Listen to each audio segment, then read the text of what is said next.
Dodgers have a new MVP candidate, and his name isn't Shohei Ohtani. LA gets a big win against the Reds on the road. They come back. We're going to break it all down.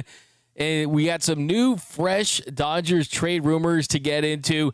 Lots to break down. We're here from Dave Roberts, an update on the Hyeseong Kim injury. So much to get into, guys. It's trade deadline week. Dodgers winning 2 in a row. You love that. All that more coming up next on Dodgers Dugout Live. It's time for Dodger baseball. Welcome to Dodger Stadium. This is the golden age of Dodger baseball. The Dodgers are building a dynasty. You got it, Warren, in a parade. We got a parade. The Dodgers punch back and head to the championship series. Ohtani starts the 50-50 clock. Mookie Betts. Freeman hits the ball to right field. She is gone. Start the party, Los Angeles. Your Dodgers have won the World Series. Think blue, bleed blue, and I'm out. What is up, Dodgers Nation, and welcome to another episode of Dodgers Dugout Live and the Dodgers Nation Postgame Show. Really combining them this week because there's so much to get into. Thanks for rocking with us after the Dodgers get the dub. They beat the Cincinnati Reds by a final score of 5-4. The Dodgers, they come back late. They get the win. They improved to 63-45 at a 96-97 win pace now. The Padres tied with the Mets as we speak down in San Diego at 1. The Dodgers record has them with a 4.5 game lead in the NL West at the moment. If the Mets can win tonight, that'd be a 5-game lead. If the Padres win, it's a 4-game lead. But 63-45 is where the Dodgers are at as far as how they stack up for the rest of the league. They're a game and a half behind the Brewers for best record in the National League, and the Brewers also have the best record in baseball. So for this down month that the Dodgers have been having playing under 500 baseball, you're still almost to August, just a few days away, and you're just a game and a half back from the best record in baseball, and you continue to get healthy. So things definitely are trending in the right direction for the Dodgers. And in this one, really the big takeaway, the big story in this one is the clutch prince, Will Smith, who continues to have the season of his life. He comes up big late. The Dodgers trying to make a comeback in this one, and Will Smith was just absolutely massive. The Dodgers, they trailed 4-2 before tying it up in the 7th inning. Yet RBI base hits by Will Smith and Freddie Freeman. And then late in this one, Will Smith with James Outman at first base after Michael Conforto drew a 10-pitch walk earlier in the inning. A fantastic at-bat for Michael Conforto, who continues to trend the right direction. Will Smith, he steps up to the plate, has an RBI double to left. James Runman, James hauling Assman, he gets all the way to home from first. That gives the Dodgers a 5-4 lead, and they close things out in the ninth. But just an incredible at-bat by Will Smith, and he continues his MVP-ish season. Can we just talk about Will Smith and show him some appreciation right now, because he really is having just an incredible season, leading all of Major League Baseball in so many categories, batting average. If you look at all of his numbers across the board, they've been consistent all season long. And after another multi-hit game where he goes 2 for 5 with a double, 2 RBI, 2 big hits late that led to runs that led to the win, Will Smith is in .325. A .423 on base, slugging .543, and has a .170 weighted runs created plus. 14 home runs, 17 doubles, a triple, 50 RBI, 2 stolen bases, 48 walks. He's having an MVP season. That's how good Will Smith has been for the Dodgers. And you contrast this to last season, Will Smith hit 200 for the last 3 months of the season. The bat really fell off significantly, and now this year, with Dalton Rushing being a capable backup, yes, the bat hasn't been great, but as far as handling the pitching staff, put together a 4.2 WAR season. If you watched my episode before the start of the second half of the season, one of my bold predictions was that Will Smith would finish top 3 in the MVP voting. And I still think Shohei Ohtani, as Bob Nightingale said early on the show today, if you didn't watch that, go check out Dodgers Dougout Live, broke down the latest trade rumors, that Will Smith is going to finish right behind Pete Crow Armstrong and Shohei Ohtani. And if he has a hot last couple months of the season, who knows? Maybe he could win this thing. That's how good he is. I still think Shohei Ohtani, if he pitches and he continues to ramp up, it's tough to even overcome that, right? But still, just the fact that he's having this kind of season and that he stayed healthy, that's another reason why the 2025 Dodgers have the potential to be a better team than the 2024 Dodgers, because the 2024 Dodgers had the 2024 version of Will Smith, which is not as good as this one. This is not an all-star. This is a legitimate, bona fide, slam dunk MVP candidate. That's how good Will Smith has been this season, and here was him after the game. Well, let's just start with how this game ended. Alex Vesia, I was hearing it was a changeup, feeling a little frisky out there between you guys, huh? Yeah, that was a good one there to end it. Yeah, he executed, got ahead of that last guy. 1, 2, 3 innings. So that was awesome. When you look at this game, this being in a situation there in the ninth inning, a 2-out, you put up the double to bring home James Outman. What were you looking for in that bat to get that result? Yeah, first Mikey getting all the walk and then pinch running out. Mikey's at bat was the at-bat of the game right there. Then, got a mistake heater, over the heart of the plate. Was able to get in the outfield and, let out his score. Of course, you talked about Alex, but the bullpen was the group that kept you all in this game. What was it like just navigating through that Reds lineup with them? Yeah, they were really good, all of them. Dreyer, Caspi, Banda, they were all great. So, we needed it. We needed to pick up Tyler today. Tyler, I thought, pitched well until, kind of last inning got to him. But, they were really good today. You've been excellent all year, and there have been so many different situations in which you've come in the clutch. But is it different when you have a situation like that at a stadium in which you grew up coming to? Does it make it more special? Yeah, it's cool. It's always fun playing in Cincy, close to home and all that. But, just trying to walk out of here with a W. Well, congratulations on this win tonight. You got it. Thank you. So Will Smith, he just continues to shine this season, and I think he's really primed himself to finish strong. I talked to him at the All-Star break, and I asked him about the key to success for the second half of the season, and he said, really, it's preparing. It was as cliche as you could make it, but it made sense for Will Smith. You can't think about, how will I be playing a week from now, a month from now? Am I going to sustain this? Because that's probably in the back of his head, right? Hey, I don't want to have this big fall off during the season like I did in 2024. So he said it's about every single at-bat, every single game. And that is his approach. That's his mindset. That's his work from this season. And he's just been fantastic. It makes you feel even better about that 10-year, $140 million extension. Now, more takeaways on the offensive side.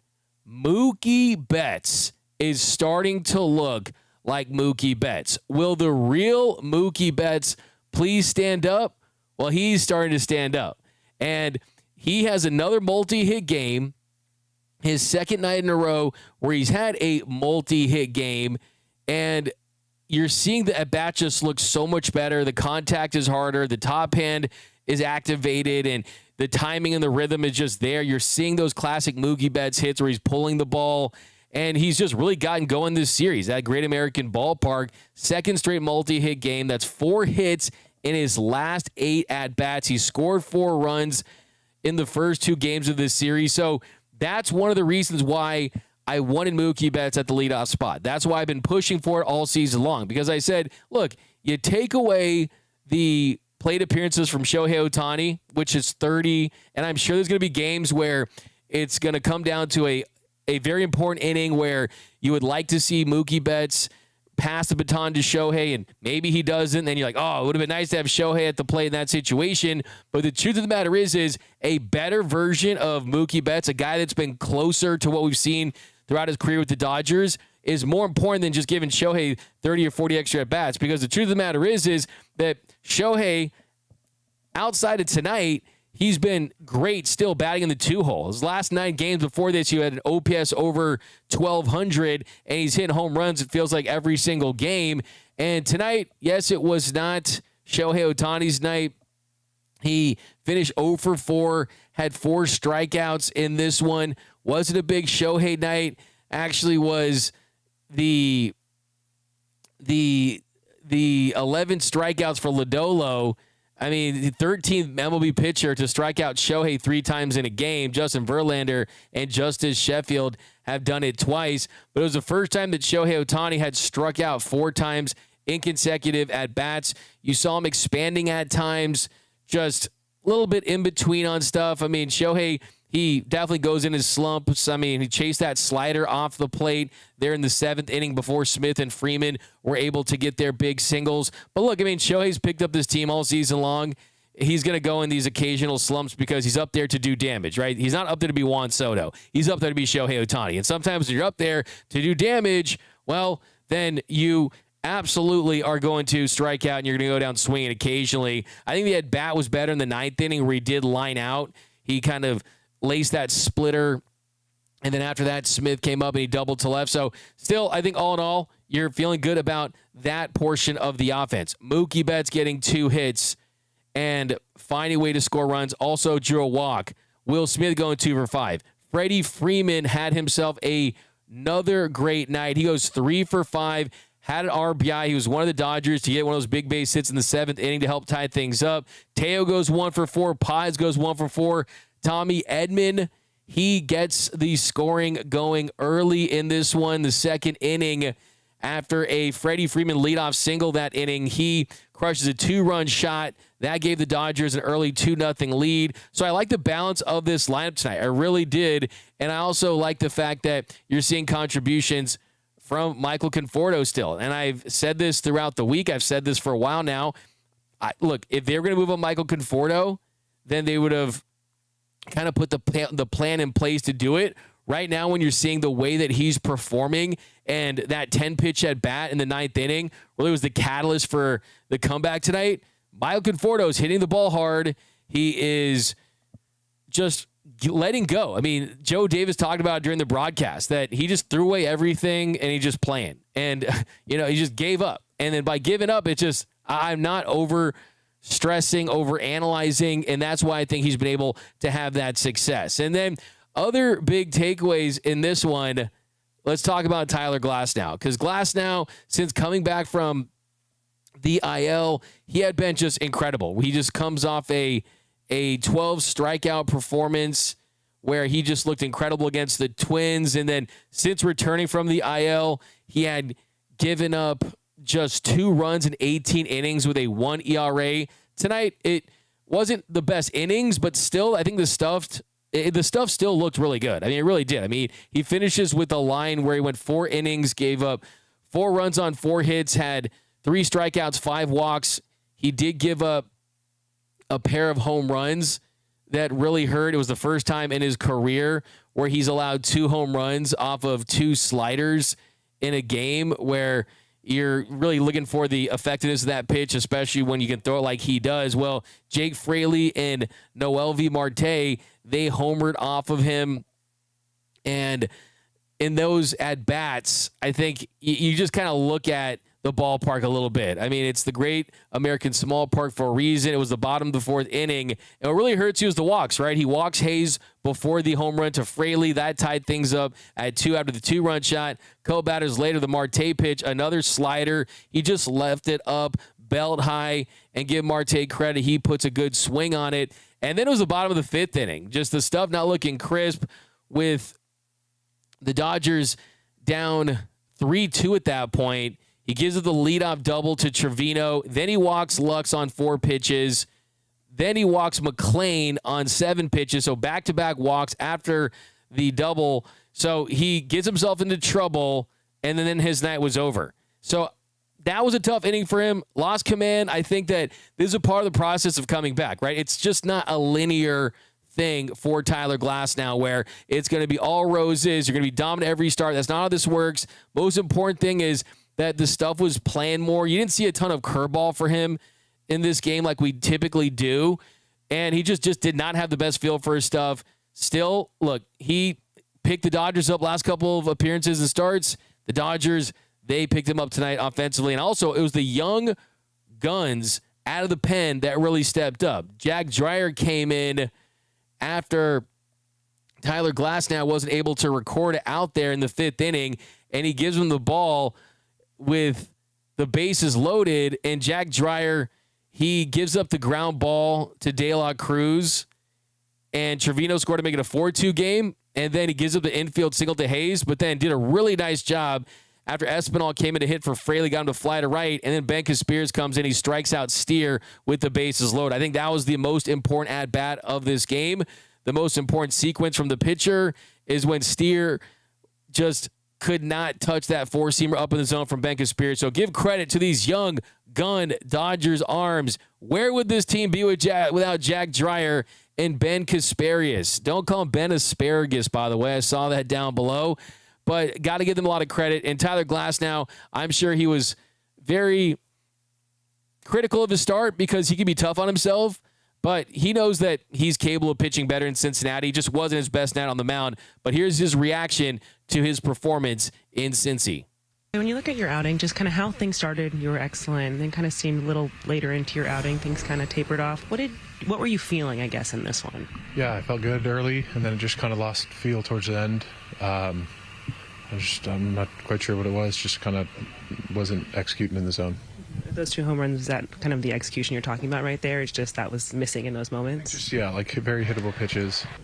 Not really getting on it properly, and just very hittable pitches, yeah. Was the slider in particular that was kind of giving trouble later in the Yeah, I think it's just not a lot of sharpness to it. Just left it up in the zone a lot, and it kind of just spun. It was like almost like a bad heater, so. Tougher to command, just working with the weather and the humidity out there? I don't know. I just think it was just a bad slider. And then kind of predictability at the end, like not throwing other stuff for a strike other than a heater and just leaving stuff over the plate.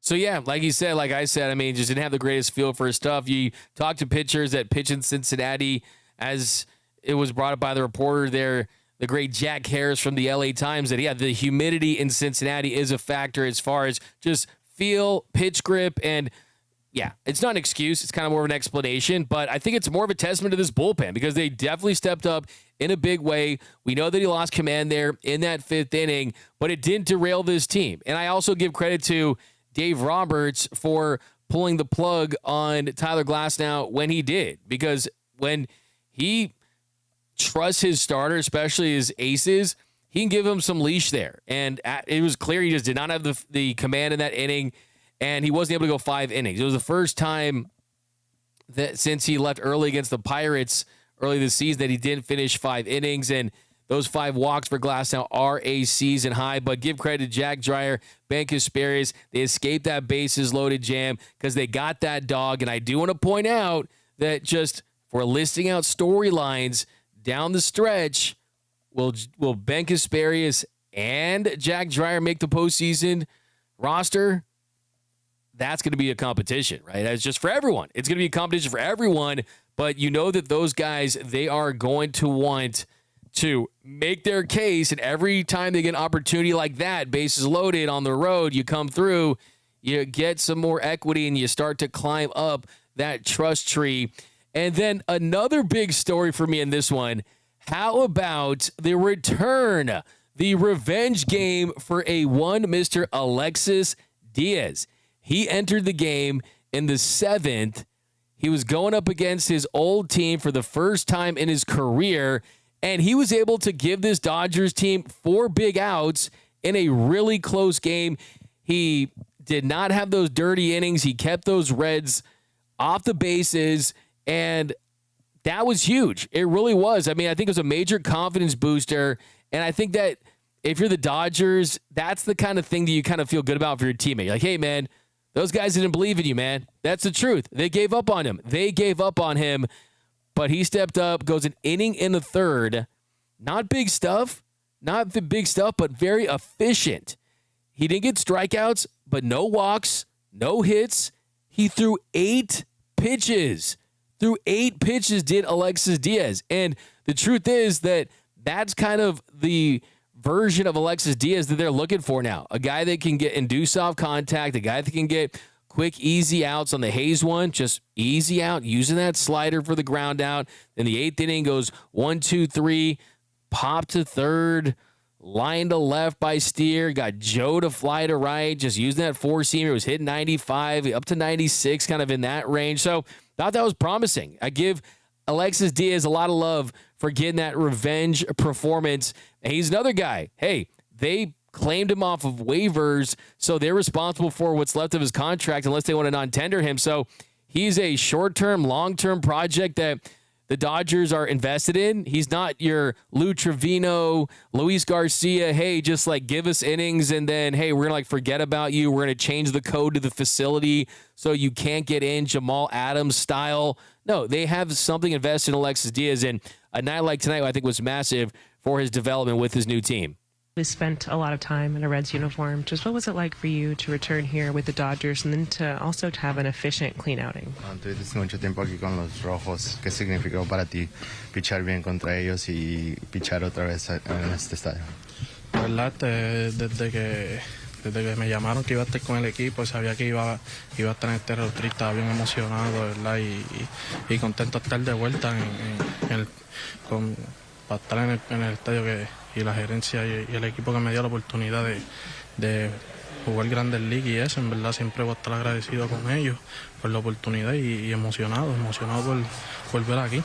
Yeah, I knew when I got called back up that I was going to have an opportunity to potentially pitch against them, but I was obviously super excited to face my old team. Do you feel like things kind of like turned a corner for you this year to get the more positive results we've been seeing? Cuando piensas que pudiste hacer más buenos resultados y pichando mejor y haciendo los cambios para llegar a las Grandes Ligas, pero pichar mejor. Desde el primer día que me cambiaron a los Dodgers, pues trabajamos duro. Fui a Arizona, cambiamos cosas de la mecánica y de verdad que lo hice rápido. Cogí las cosas rápido y todo ha funcionado y he ido mejorando poco a poco con la mecánica nueva que me pusieron. Yeah, since the first day I went back to Arizona, I started working really hard, really changing my mechanics since that first day, just making those adjustments, making the complete ramifications to the mechanics and all the adjustments to get to here, and that's been the focal point since I've gotten in the Dodger uniform. So give him credit. He's taking to the teachings of this Dodgers organization, and they changed some things mechanically, tried to really simplify his attack plan. You're seeing it pay dividends. This is a guy that really couldn't stay on a big league mound, and today he was able to get 4 outs with 8 pitches. I thought it was a very promising night for Alexis Diaz. Now we're going to get to some of these fresh new trade rumors. I also want to talk about a clip of Johan Duran hugging some of his teammates in the bullpen. The Twins' dominant closer, Jeff Passan, said it was nothing, but I want to get your take on that because, hey, it looked a little more than just, hey, man, great to be your teammate type hug. But I want your takes on that. We got a fresh rumor about another reliever the Dodgers could be after. But first, here was Dave Roberts after the win. Capitalizing some of those chances. It was. There were a lot of good at bats tonight. It's hard to go through the list of quality at bats right there. But yeah, Michael, obviously the will at bat, Freddie, just on and on. I think that we really put together some good at bats. Found a way to win a ball game. So that was just to kind of keep the game where it was at. But the bullpen was fantastic tonight. How important were those walks that Michael drew just to kind of get those rallies started in the 7th and 9th? They were huge. The pinch hit at bat versus Ashcraft, and then the at bat right there versus Pagan, just to kind of get deep in the count, get behind, but still fight 10 pitches, get on base. Took some really good swings to spoil some pitches, and got a chance to get James in there to score from first, which was huge. But just the life to the at-bats, much better. Was just one of those nights where Glasnow was kind of fighting with the man? Well, I mean, the first 3 innings, I thought he was lights out. I thought it was one of those outings that he could have went 6 innings, given how efficient he was and how I thought the stuff was, and it just kind of, fell off from there. I don't know if he lost his grip, but then you could start to see the command waiver, the breaking ball just not as sharp, and then he sort of just lost it a little bit, but it was good for us to pick him up tonight. We've talked about this throughout the year. What is the key to Will Smith with 2 outs? Working hard, and tonight he looked really, really good tonight. Will's hitting 350 in the month of July. How different is that from the guy you had the last few Julys? Completely different. He's healthy. I think we're managing the workload. He's fresh. He's completely bought in, and he's doing a great job. And even behind the plate, he's been really good back there. So I think as far as preventing runs, I think our catches have been fantastic. But yeah, I mean, this guy is taking really good at bats, doesn't waste any pitches. Is he going to win batting title and no one notice? Probably. You know, there's not a whole lot of fanfare with Will regardless anyway, which he probably doesn't mind. But yeah, if he just continues to do what he's doing, I don't see why he wouldn't.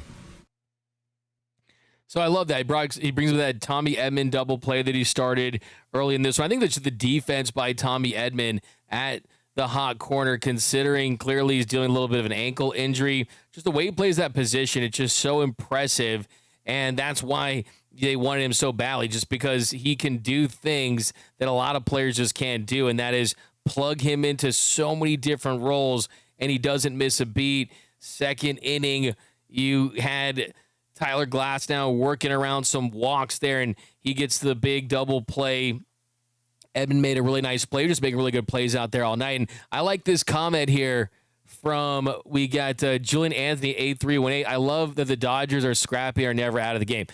Good teams win games in a multitude of different ways. And you look at this game and kind of what's the first thing you look at when you think about the Dodgers and when they lose, like, oh, what was their numbers with runners in scoring position? And tonight, 2 for 10 with runners in scoring position, 8 men left on base, and they struck out 14 times.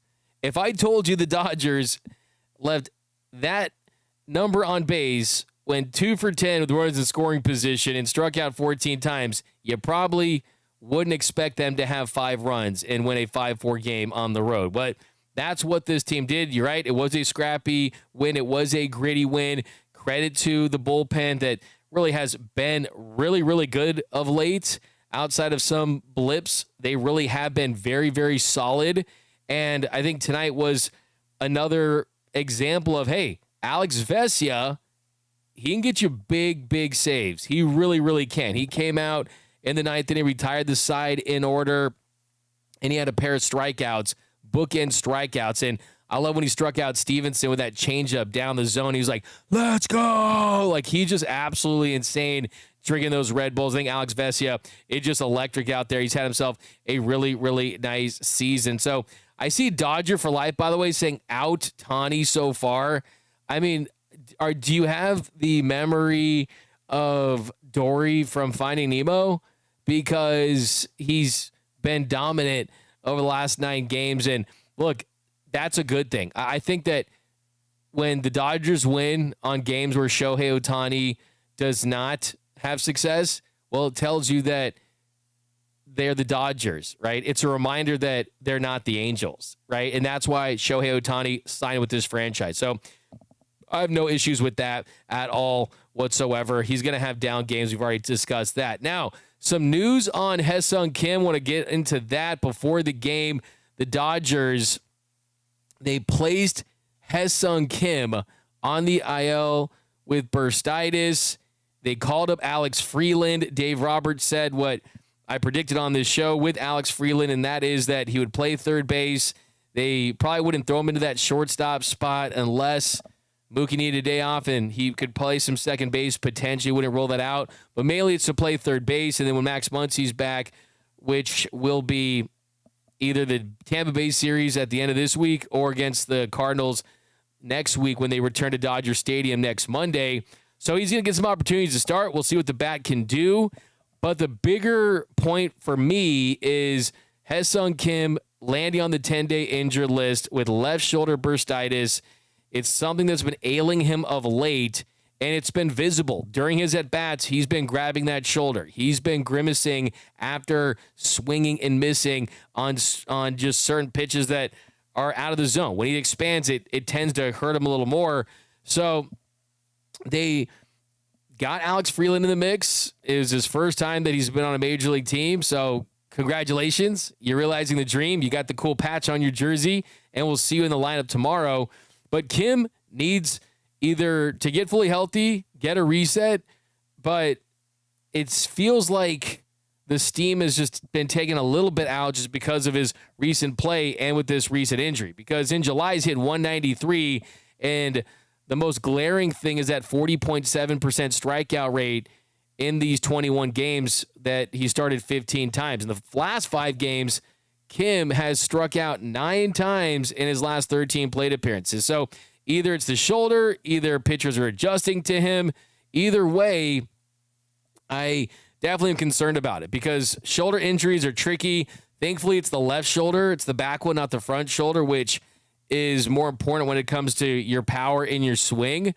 But it just kind of hurts this team because, I mean, Max Muncy's out. Kike Hernandez is on the injury list. Tommy Edman, he missed yesterday's game dealing with an ankle injury where he tweaked his ankle on the base pass again. So Dave Roberts said that they were considering put Tommy Edman on the IL. So the fact that he's there and he's at third base, it kind of tells me that, hey, they want to probably keep him on the infield and avoid playing him in center field. So he did a workout before the game, and Edman has said that he's working through it.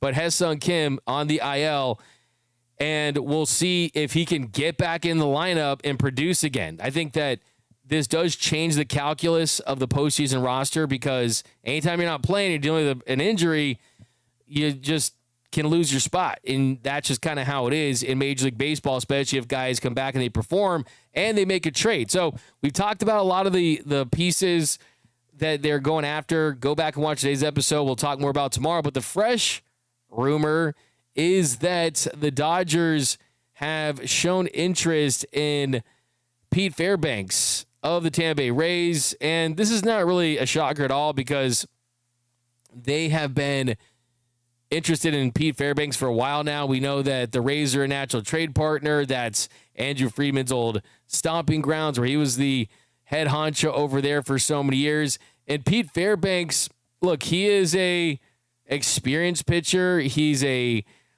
guy that has had a decent amount of postseason experience as well. The numbers this year, what do they tell you? 3.20 ERA, the FIP's at 2.89, so you don't have the fear of some major negative regression. And that's throughout his career. But this year, it's pretty even too. A 2.75 ERA and a 2.89 FIP. So pretty even. I think for me, why I'm not that gung-ho about Pete Fairbanks, Douglas Fairbanks, the actor, I mean, great first name. But Pete Fairbanks, the strikeout rate has gone down. I mean, career average, 29.9% on the strikeout rate. Now it's down to 20.2%. He's still very effective, though. He really is. I mean, no one's going to say no to a reliever that has a 2.75 ERA and a 2.89 FIP in 39 and a third innings of work. And also, he keeps the ball in the yard. He's given up just one bomb this season. You look at the contract, he does have some team control. It is a team-friendly contract that he's on, a $7 million team option for 2026. So he would help you for the rest of this season and next season. So that'll be interesting. And the Rays right now, they're 2.5 games back in the wild card. So even though they are still in the mix, they're not a team that's afraid to sell early, especially if you have to pay guys. They're always looking to replenish.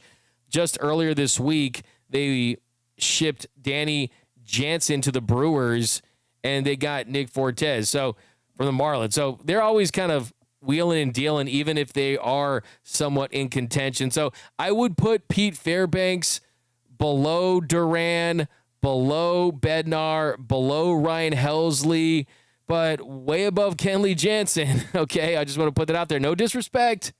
The Kenley Ford adventure was fun when we were riding it, but I don't know about that at this point. Now, I want to get you guys' opinions on this. Check this out. This was during the Twins game today where Johan Duran, the lights-out reliever, who could be traded, go back and listen to what Bob Nagy had to say about Duran earlier today. By the sounds of it, it does look like for the right price, he could be on the move. Well, this was him in the dugout just hugging some of his Twins teammates. Is it something, nothing, or everything? See Danny Coulomb, by the way, in the middle. You see the beard? He cut it off. He said, quote, it was.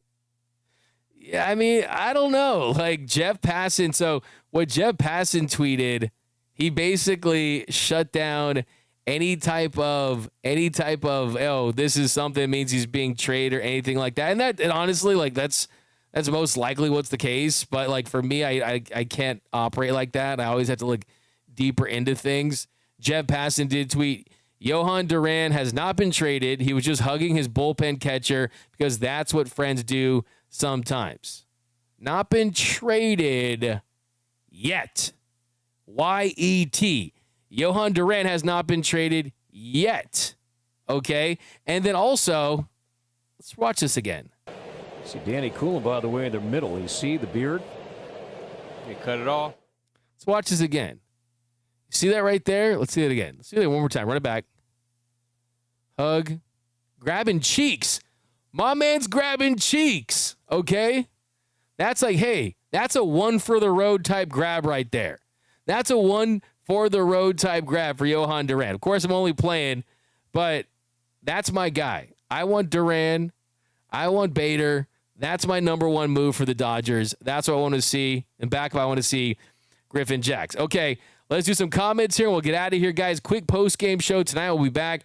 Jose Aguirre says, not the cheek squeeze. Johan Duran is gone. Haha, that's from Mr. Classic. Rend99, actually a bit weird, but Dodgers have the same record at 100 in games for 3 years in a row. That is the stat of the show, Rend99. I appreciate that. And how did that work out last year, okay? Keith Potter said it's a no from me, dog. T-Rex, Belly's dad was a Yankee, so I'm sure he loves to be on that team. Anyway, Keith Potter, Johan Duran with a getting felt up. He'll fit in nicely with the zesty Dodgers. LFG, that's the comment of the show, Keith Potter. Bruh, from Bed and Cozy. Yeah, absolutely. You got your chewy. D-Mac, I want D-Mac to hug me. I got. Okay, it's not the time for that. The guy is a backside specialist. Damn, he loved that butt squish. Freddie's back. El Munchingon. I heard that's how D-Mac greets Tony Taters, Noel, and Noah. Hey, man, we do the Kike Hernandez thing. You know, what he did with Gavin Lux in the NLDS. You know, not the high five, but the low four. Hands off. Jeff shut down your channel. Hey, I love Jeff Passan, man. I always talk to him. We have an agreement.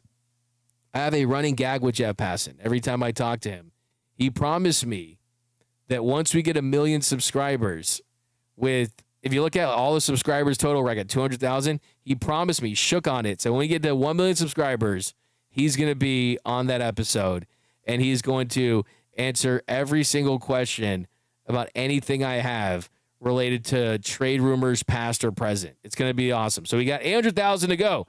Greg, 69. Lance Lynn has just given up another home run. Fingers crossed we get Duran. D-Mac, what's good, playa? What's good, Spencer? Lomeli, 7411.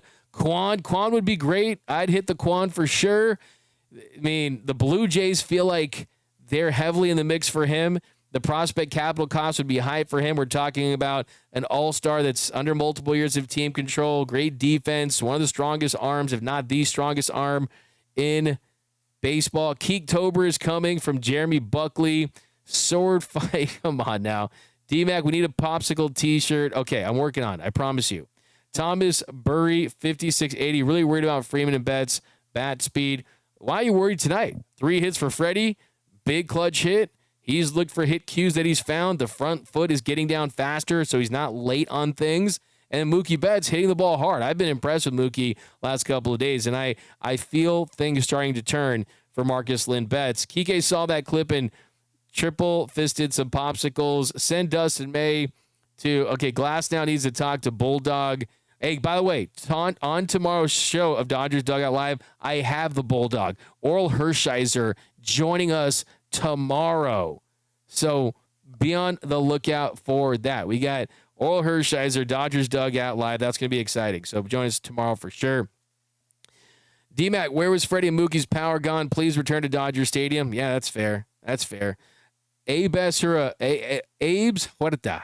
D-Mac always getting the nation together for a great Dodger talk as always. Keep up the good work, D-Mac. Appreciate it. That's what it's all about. D-Mac, what's up with the new Hang Loose celebration? I'm on it. I'm asking players about it. I'll find out. I've seen the new hit celly. Absolutely. D-Mac, is Kike returning before the postseason? He's been dealing with the elbow injury. The plan right now, based on how he looks, is they're hoping to have him back, and he's a guy they brought back 100% for October. But he has to get back to get a rhythm, too. I mean, you don't just throw a guy cold in there. So hopefully soon we'll talk more Kike tomorrow for sure. D-Mac, when is that? DN Glizzy? Come on, Nando. Now, we'll have to drop a limited drop. We'll do a limited drop for that. But all right, guys, that's going to do it for this episode of Dodgers Dugout Live, the Dodgers Nation post-game show. We'll be back tomorrow. Oral Hershiser joining us, 12 o'clock, Dodger baseball, Shohei Ohtani, the big show on the mound for L.A., and also, comment MV free down below. We're giving away a Freddie Freeman World Series jersey. Maybe we'll just give it out tomorrow. So comment MV free down below. We'll do an MV free during the chat. Maybe we'll do a live chat giveaway. So, guys, I'm trying to get you guys more giveaways, and that's definitely the plan. But thanks again, guys, for rocking with us here. My name is Doug McKain. You can follow me on X and Instagram at DMAC_LA. Do me a huge favor. If you're new to the channel, hit the subscribe button, hit the notification bell. If you're a longtime subscriber and you want to support this show every single day, do two things. Hit the like button. Tell all your friends about the show. Tell your family about the show. #1 Dodgers podcast and Dodgers show on YouTube. Drop some comments, mainly because I like your takes. Mainly because I want to respond to you. If you guys comment tonight, I will personally respond because that's just kind of what I do. I just talk and think baseball 24/7, so definitely rock with us. And then join the Discord, the Big Lead. Go to the gearup.la to get some more Dodgers merch, get some T-shirts. And most importantly, remember this, that nothing, absolutely nothing, brings us together quite like Dodger baseball. And until next time, think blue, bleed blue, and I'm out. It's time for Dodger baseball. Welcome to Dodger Stadium. This is the golden age of Dodger baseball. The Dodgers are building a dynasty. You got it, Warrior Parade.